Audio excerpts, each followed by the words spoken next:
사도신경으로 신앙 고백하겠습니다. 전능하사 천지를 만드신 하나님 아버지를 내가 믿사오며 그의 아들 우리 주 예수 그리스도를 믿사오니 이는 성령으로 잉태하사 동정녀 마리아에게 나시고 요 빌라도에게 고난을 받사 십자가에 못 박혀 죽으시고 장사한 지 사흘 만에 죽은 자 가운데서 다시 살아나시며 하늘에 오르사 전능하신 하나님 우편에 앉아 계시다가 저리로서 산자와 죽은 자를 심판하러 오시리라.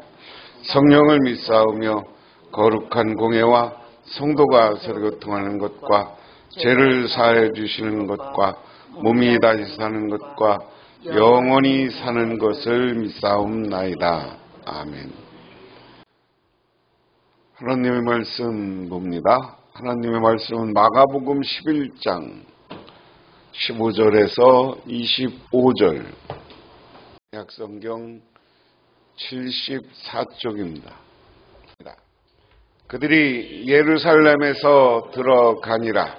예수께서 성전에 들어가사 성전 안에서 매매하는 자들을 내쫓으시며 돈 바꾸는 자들의 상과 비둘기 파는 자들의 의자를 둘러 엎으시며 아무나 물건을 가지고 성전 안으로 지나다님을 허락하지 아니하시고 이에 가르쳐 이르시되 기록된 바 내 집은 만민이 기도하는 집이라 칭함을 받으리라 하지 아니하였느냐.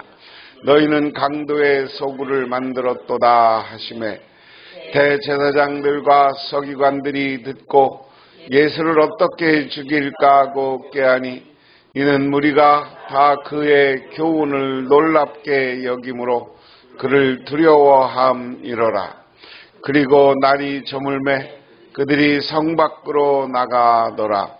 그들이 마침내 지나갈 때 무화과나무가 뿌리채 마른 것을 보고 베드로가 생각이 나서 여짜오되 납비여 보소서 저주하신 무화과가 말랐나이다. 예수께서 그들에게 대답하여 이르시되 하나님을 믿으라. 내가 진실로 너희에게 이르노니 누구든지 이 산더러 들려 바다에 던져지라 하며 그 말하는 것이 이루어질 줄 믿고 마음에 의심하지 아니하면 그대로 되리라. 그러므로 내가 너희에게 말하노니 무엇이든지 기도하고 구하는 것을 받은 줄로 믿으라. 그리하면 너희에게 그대로 되리라. 아멘. 34대 대통령이었던 아이젠하워가 사관학교 2학년 때 일입니다. 사관학교에서는 신입생들을 상급생들이 붙잡고 기합을 넣고 호통치며 군기를 잡곤 했습니다. 하루는 신입생 한 명이 뛰어다니다가 아이젠하워를 들이받았습니다.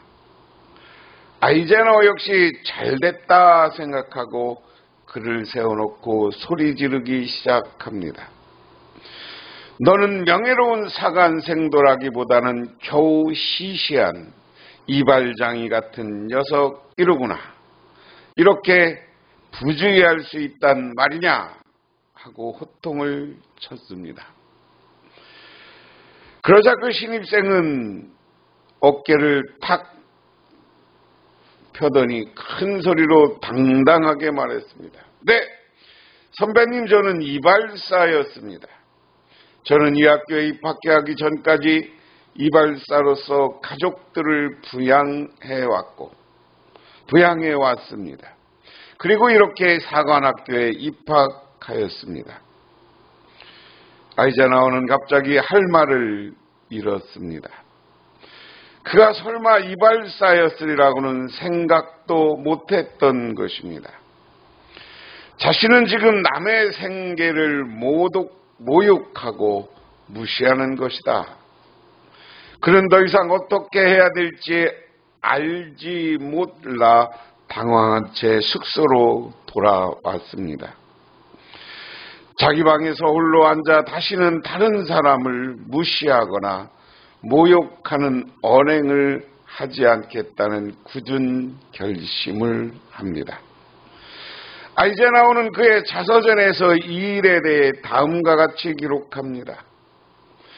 나는 나의 그 행동은 다른 사람에 대하여 너무 가볍게 생각했던 자신을 깨닫게 하는 큰 교훈이 되었다.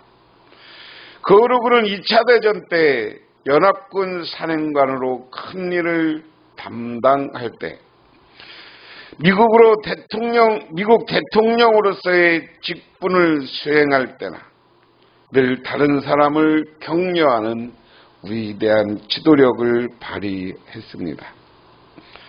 교만은 후회가 찾아오고 겸손에는 지도력이 따라온다 하는 겁니다. 오늘 예수님은 예루살렘에 입성합니다. 그게 11장에 나오는 이야기예요. 어제 우리는 그날을 기념해서 종려주일로 지켰습니다. 그리고 예루살렘에 들어갔다가 베다니로 다시 나와요. 예루살렘을 가보면 예루살렘에서 북쪽에서 남쪽으로 예루살렘 성이 아름답게 꾸려져 있고요. 지금 예루살렘 북쪽은 한쪽에는 큰 공동묘지입니다. 그리고 지금 한쪽은 예루살렘으로 예수님이 입성하는 그 길을 따라서 성지순례 코스가 만들어졌어요.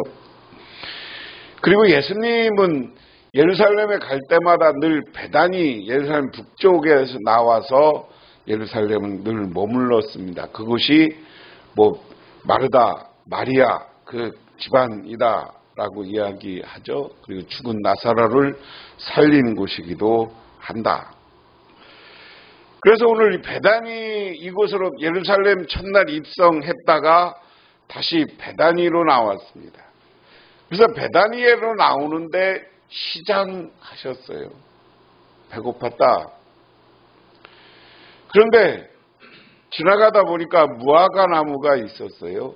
근데 무화과 나무가 있었는데 그 무화과 나무가 열매가 맺혀 있지 않은 것을 보고 무화과 나무를 저주했다.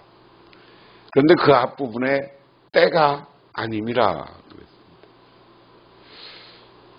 그런데 무화과 나무는 우리나라는 이렇게 한번 맺어지면 늘 여름 그리고 가을까지 무화과가 맺히는데요. 이 지역에 보통 날씨가 따뜻한 지역이니까 때가 아니라도 무화과가 달려 있을 법한 시절입니다. 근데 오늘 하여간 무화과나무를 무화과 열매를 맺던 때는 아니었다. 성경에는 그것을 기록해 놓고 있어요. 왜 그 이야기냐? 예루살렘에 입성한 이야기, 베다니로 예수님이 간 이야기는 오늘 본문을 위한 전제입니다. 그리고 다시 예수님이 예루살렘으로 다시 들어가시다. 오늘 16절에 보니까 이렇게 표현했어요. 그리고 그들은 예루살렘에 들어갔다. 예수께서 다시 성전에 들어가셔서 성전들에서 팔고 사고 하는 사람들을 내쫓으시며 돈을 바꿔주는 사람들의 상과 비둘기 파는 사람들의 의자를 둘러붙이고 그랬습니다. 오늘 이 본문을 이해하기 전에 우리들은 이스라엘의 제사에 대해서 이야기했습니다. 이스라엘 52주인데요, 1년이. 48주는 각 지역에 있는 그들의 해당에서 예배를 드렸습니다. 그러면 이 제사장들은 자기 지역에서 48주를 봉사하다가 4대 절기, 우리가 이야기하는 초막절, 부림절은 나중에 생긴 거고요. 그리고 대속제일, 그리고 3대 기억이 다 잘 안 나는데 3대 절기하고 대속제일 이 4번은 예루살렘 성에 올라와서 예루살렘 성전에서 예배를 드려야 됐어요. 그런데 예루살렘 성전에 올 때 그냥 오는 것이 아니라 반드시 재물을 가지고 왔습니다. 재물은 두 가지 재물이 있어요. 특히 예루살렘의 성전에 와서 예배드릴 때는 회개를 위한 재물이 필요했습니다. 그것은 번제를 드려야 됐어요. 번제는 어떤 거냐면 번제단에 와서 자기가 드린 재물을 똑바로 각을 떠서 똑바로 네모나게 하고 거기다 태워 드리는 거예요. 이 각을 뜬다는 의미는 사지를 잘라서 딱 네모나게 만드는 건데요. 그 의미는 우리가 잘못과 죄를 회개한다는 의미가 있어요. 그래서 이 번제를 가지고 번제물은 반드시 짐승이어야 됐습니다. 부자들은 소를 바쳤고요. 그 다음은 양과 염소를 바쳤고 가난한 사람들은 비둘기를 바쳤어요. 근데 맨 처음에는 자기들이 기르던 걸 가지고 왔어요. 기르던 걸 가지고 와서 이 짐승이 하나님 앞에 흠이 있나 없나를 제사장들한테 검사를 맡았습니다. 상처가 있다든가 뭐 이러면 제물에 자격이 없다고 생각했고요. 소는 그 털이 붉은 소였는데 털이 뭐 세 가닥 이상이 붉은색이 아니면 인정을 못 받았다 하는 거예요. 그러니까 집에서부터 예루살렘으로 가져온 제물들이 깨끗하고 성결한다고 인정받기가 어려웠어요. 그러니까 맨 처음에는 가까운 곳에서 샀어요. 예루살렘 상인들한테 사가지고 제물로 바쳤어요. 그런데 나중에는 안 되니까 어떻게 했냐, 성전에서 이 제물을 한쪽에서 팔게 했어. 그러니까 이 상인들은 일정 정도를 제사장들에게 제물을 상납하고 그리고 제물을 파는 거야. 그러니까 제사장들의 이권이 관련된 겁니다. 이권이 관련됐어요.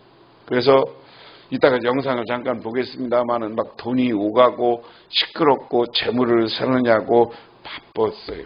그런데 돈도 재미있어요.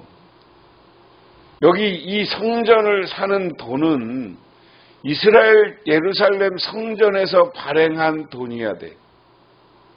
그런데 대부분 사람들은 로마 사람의 돈을 화폐를 사용했어. 그러면 성전에 와서 돈 먼저 바꾸고 그 돈으로 재물을 사고 그 돈 바꾼 돈을 가지고 헌금을 하고 뭐 이런 형태였다는 거예요.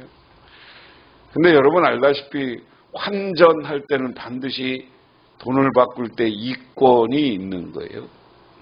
그러니까 이 제사장들이 환전하는 것을 통해서 이익을 취했고 돈을 바꾸는 또 하나는 재물을 통해서 이익을 취했다. 그것을 아는 예수님이 성전에 오자마자 둘째 날 오늘 월요일 날 성전에 이것을 성전 정화 사건이다 라고 이야기합니다. 뜰에서 사고 파는 사람을 내쫓고 돈을 바꾸는 사람들을 상을 들러 엎었다. 그리고 비둘기 파는 사람들의 의자도 들러 엎었다. 오늘 이야기는 흔히 우리가 그런 이야기합니다. 교회에서 자기의 이익을 취하는 사람들, 또 하나는 제사장들이 이것을 통해서 교권을 지키려고 하는 사람들. 이것은 하나님이 없는 거다. 하나님이 안 된다라고 얘기한다. 그러면서 하는 말입니다. 성전뜰을 가르질러 물건 나르는 것을 금하셨다. 예수께서는 가르치면서 그들에게 말씀하셨다. 기록된 바 내 집은 만민이 기도하는 집이라 불릴 것이다 하지 않았느냐. 그런데 너희는 그것을 강도의 소굴로 만들어 버렸다. 예수님이 지적한 건 여기는 기도하는 집이고 영적인 장소가 되어야 하는 것이다. 오늘날도 교회가 영적으로 하나님과 교통하는 곳이 돼야 됩니다.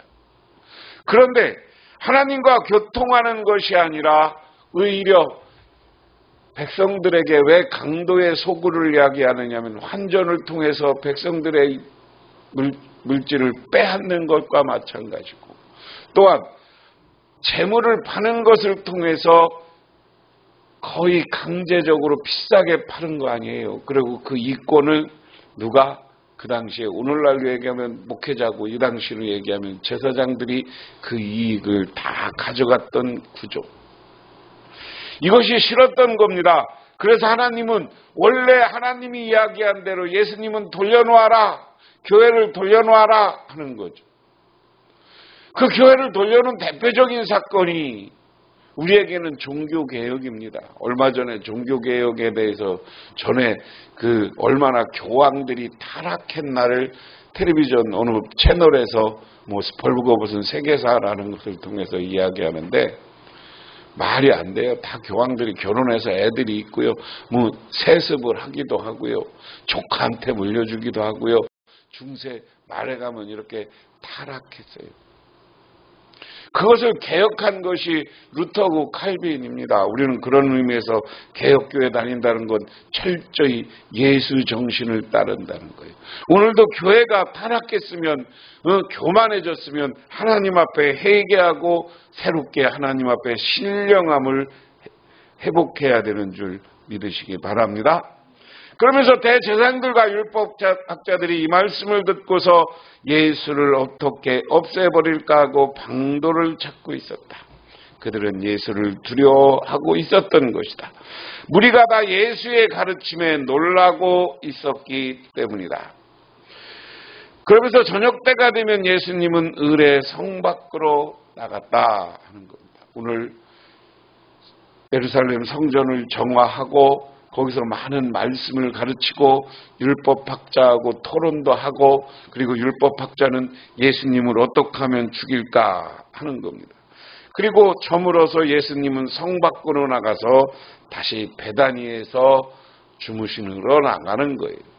그 다음에 그래서 베드로가 전날에 일이 일어나서 이른 아침에 지나가다가 그 무화과 나무가 뿌리채 말라버린 것을 보았다. 그래서 베드로가 전날의 일이 생각나서 예수께서 말씀하셨다. 납비여 저것 좀 보십시오. 선생님이 저주하신 저 무화과 나무가 말라버렸습니다. 예수께 그들에게 말씀하셨다. 하나님을 믿어라.